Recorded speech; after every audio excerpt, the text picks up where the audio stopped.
జై శ్రీమన్నారాయణ. మాఘ మహాపురాణం 20వ అధ్యాయం. మాఘపురాణం 20వ అధ్యాయంలో గత్రుమద మహర్షి జగ్నుముని మాట్లాడుతూ శివ బ్రహ్మల మధ్య జరిగిన వివాదం గురించి చెప్పాడు. రాజోగుణ ప్రధానుడైన బ్రహ్మ, తపోగుణ ప్రధానుడైన శివుడు ఎవరు గొప్పవారో అని చాలా కాలంగా వాదించుకుంటున్నారు. ఒకసారి వారి ముందు అనేక ముఖాలు, నేత్రాలు, బాహువులు, పాదాలు కలిగిన తేజోమయమైన మహారూపం కనిపించింది. అది శ్రీ మహావిష్ణువు అని వారు గ్రహించి ఆ రూపం యొక్క ఆద్యాంతాలు చూడాలని ప్రయత్నించి విఫలమయ్యారు. అప్పుడు శ్రీ మహావిష్ణువు తానే జగత్కర్త, కాలస్వరూపుడు,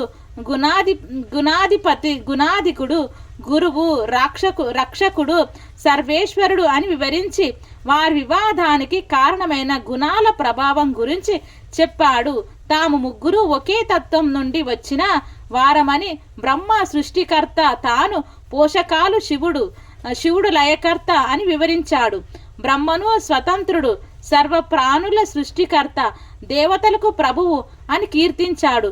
చివరిగా తాను ఏకత్వంలో నుండి అనేకత్వం పొందాలని, తాను బ్రహ్మ ఒకటేనని, బ్రహ్మ కూడా తనలాగే సమస్త దేవతలకు పూజనీయుడని చెప్పి వారి వివాదాన్ని పరిష్కరించాడు. మాఘపురాణం. గత్రుమద మహర్షి మరలా ఇట్లు పలికెను: శ్రీ మహావిష్ణువు తత్వమును మహత్యమును వివరించు మరి యొక్క వివాదమును వినుము. బ్రహ్మ రజోగుణ ప్రధానుడు, శివుడు తమోగుణ ప్రధానుడు కదా. వారిద్దరూ ఒకప్పుడు ఎవరికి వారు తానే ప్రధానుడనని అనుకొనిరి. సర్వలోకకర్తను, దేవతలకిష్టుడైన అధిపతిని నేనే, మరి ఒకరు కాక నాకంటే ఉత్తములు లేరని ఎవరికి వారి తలచిరి.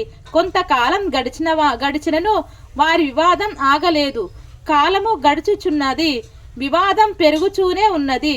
ఇట్లుండగా వారి ఎదుటనొక మహారూపం సాక్షాత్కరించెను. ఆ రూపం అనేక సూర్యుల కాంతి కలిగి తేజోమయమై ఉండెను.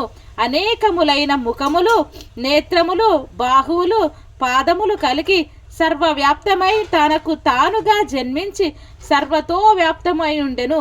దివ్యము, మనోహరము, అనంతము అగు ఆ రూపము శ్రీ మహావిష్ణువు రూపమని వారు గ్రహించిరి. సర్వమును ఆ రూపమునందే వారు చూచిరి. బ్రహ్మ, శివుడు ఆ రూపము చెవులలో నుండిరి. ఈ విచిత్ర మనోహరమైన అనంత రూపాలను చూసి శివ బ్రహ్మలిద్దరూను ఆ రూపం తుది మొదళ్లను చూడతలచిరి. ఆ రూపం యొక్క ఆద్య అంతములు ఎరిగిన వారే తమ ఇద్దరిలో ఉత్తములని తలచిరి. ప్రయాణమైరి. నాలుగు దిక్కుల కిందకు పైనను చిరకాలము సంచరించిరి. ఆ రూపమును మొదలును గాని చివరును గాని చూడలేకపోయిరి. తాము ఇద్దరము దానిని కనుగొనుటకు అశక్తులమని గమనించి అప్పుడు ఆ రూపమునిట్లు తలచిరి: ఈ పురుషుడే జగత్కర్త, సృష్టికర్త, లయకర్త, లయాత్మకమైన కాలస్వరూపుడు, గుణాధీకుడు, గురువు, రక్షించువాడు, సర్వేశ్వరుడు, స్వయం ప్రకాశుడు, సర్వ ప్రాణుల యందు నివసించువాడు, సర్వ ప్రాణాలను తన యందే నిలుపుకొనువాడు. మనము వీనికంటే అధికులము కాము, మన వలననేమియూ జరుగుటలేదు. ఇటువంటి యథార్థ పరిజ్ఞానం కలిగి శ్రీ మహావిష్ణువును ఇట్లు స్తుతించినారు. బ్రహ్మ శివకృత విష్ణు స్తుతి. అనంతమూర్తి, సర్వాధ్యము, సర్వధారము, అనంత ప్రకాశము, సర్వమనోహరము అయిన నీ స్వరూపమును మాకు మరింత ప్రత్యక్షమవునట్లు చేయుము. సర్వాత్మక, సర్వేశ్వర, సర్వప్రాణి నమస్కృత అనుగ్రహించుము. నీవు సర్వకర్తవు, భర్తవు. నీ తేజమునంతయు నీవు అందరికీని అన్నిటికీని ఇచ్చువాడవు, సర్వస్వరూపుడవు, సర్వవ్యాప్త రూపుడవు అనుచున్నట్లు చెప్పిరి. ఏ విశోవంతమూర్తే తమఘామ వికిలారకార మాధ్యస్వరూపము సర్వాధారం సురేశం దినపతి హతా బుక్కోటి సూర్యప్రకాశం అవ్యభ్యమత్ర దృష్టం సకల ముని మనోవాసం ఉజ్జయంతం చిద్రే చిమ్రావేం స్వాత్మా చక్షుకురు నిఖిల గురు సర్వరూపం త్రిధ్యానం నమస్తే విశ్వాత్మాన్ విధిహర సురేంద్రాది విభూరే తయి శాస్త్రాలపై విగదీత వ్యంగ్రాంబుజంగయుగం పరం మంత్రం యంత్రం పరమపదం బీజం జ్వాలతిహ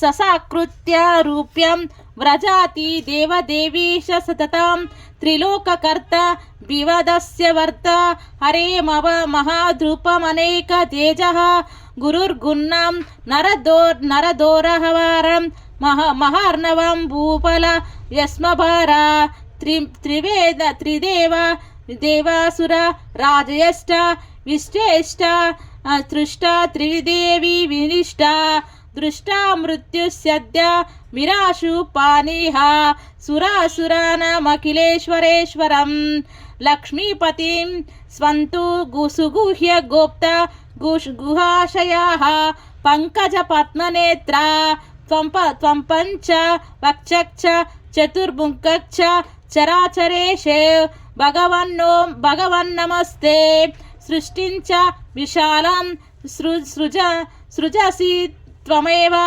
శైవర్యమాన్ సర్వగుణాక్షతేవ త్వమేవ బుర్బరీకృత ప్రవేశాతః తదాద్య భూతం వివదాసి యత్తాత్ త్వమగ్ని సూర్య పవనస్య మేవం యమో భవాం వైశ్రవస్తస్మమేవ త్వమేవ చక్ర స్వరలోకనాథః నాదాభిమస్త్యం భగవాన్ నమస్తే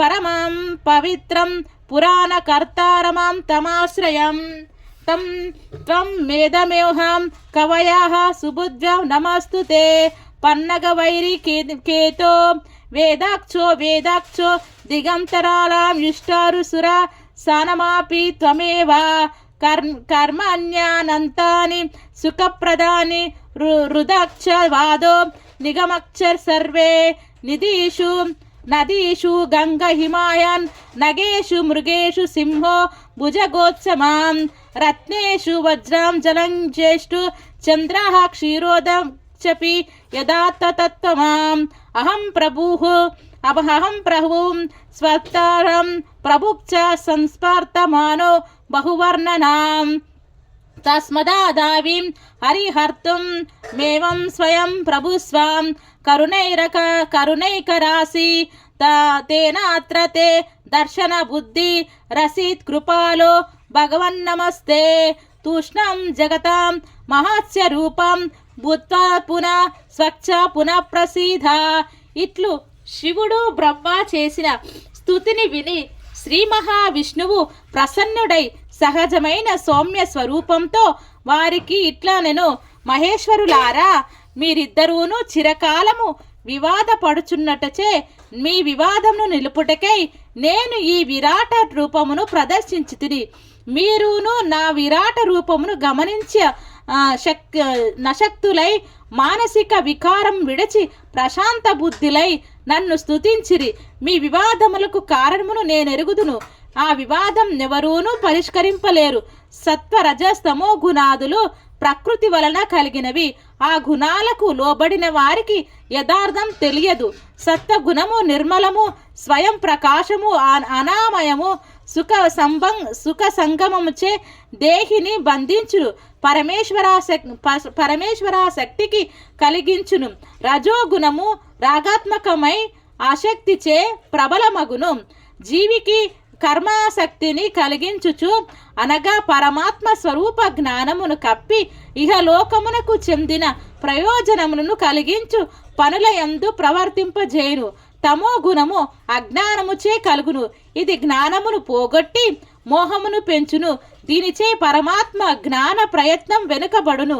దీని వలన ప్రమాదం కలుగును.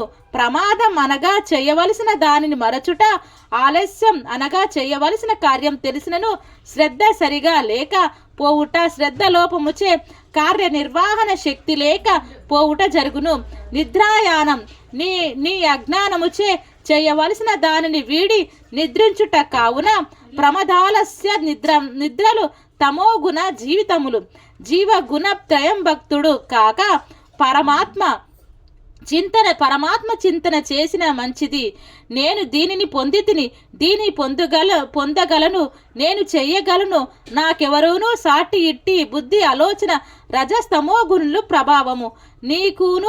నీకున్న ఈ గుణ ప్రభావం వలన వివాదం కలిగి పెరిగినది. మొట్టమొదట అంతయు చీకటిగా నుండినది. పంచభూతములు అప్పటికి ఏర్పడలేదు. అప్పుడు నేను సృష్టి చేయుటకై నుదట బంగారు ముద్ద వలెనుంటిని. తరువాత నవయవ్వన ఏర్పడినవి. తరువాత మన ముగ్గురము ఏర్పడితిమి. మనము ముగ్గురము సృష్టి స్థితి లయలకు కర్తలమైతిమి. బ్రహ్మ సృష్టికర్తగాను, నేను పోషకునిగాను, శివుడు లయకర్తగాను మనము ముగ్గురము అయితిమి. కాన ఒకే దాని నుండి వచ్చిన మనకు మొదటి నుండి భేదము లేదు కదా అని బ్రహ్మకు శివునికి శ్రీ మహావిష్ణువు తత్వమును స్తుతిని తెచ్చెను. మరియు బ్రహ్మతో ఇట్లు అనను, బ్రహ్మ నీవు స్వతంత్రుడవు, నిగ్రహానుగ్రహం సమర్థుడవు, సర్వ ప్రాణులను సృష్టించిన వాడవు, దేవతలకు ప్రభువు, వేదములకు స్థానము, అన్ని యజ్ఞ యాగాదులకు అధిపతివి, సర్వలోకాలకు సంపదను ఇచ్చువాడవు, స్వశక్తి తోడవై పరమాత్మ యోగమునందున వాడవు, సర్వరక్షకుడవు, నా నాభీ కమలమునందు బాలార్కుని వలె ప్రకాశించుచున్నావు. మనకు భేదం లేదు. ఏకత్వంలో నున్న నేనే అనేక తత్వములు పొంది తిని మనమిద్దరము ఒకటే. నీవును నా వలనే సమస్త దేవతలకు పూజనీయుడు అని బ్రహ్మ మనసునకు నచ్చునట్లుగా తత్వమును బోధించెను అని గత్రు మహర్షి జగ్నుమునికి విష్ణు సర్వవ్యాపకత్వమును వివరించుము. ఇది మాఘ మహాపురాణం 20వ అధ్యాయం సంపూర్ణం. ఓం నమో భగవతే వాసుదేవాయ.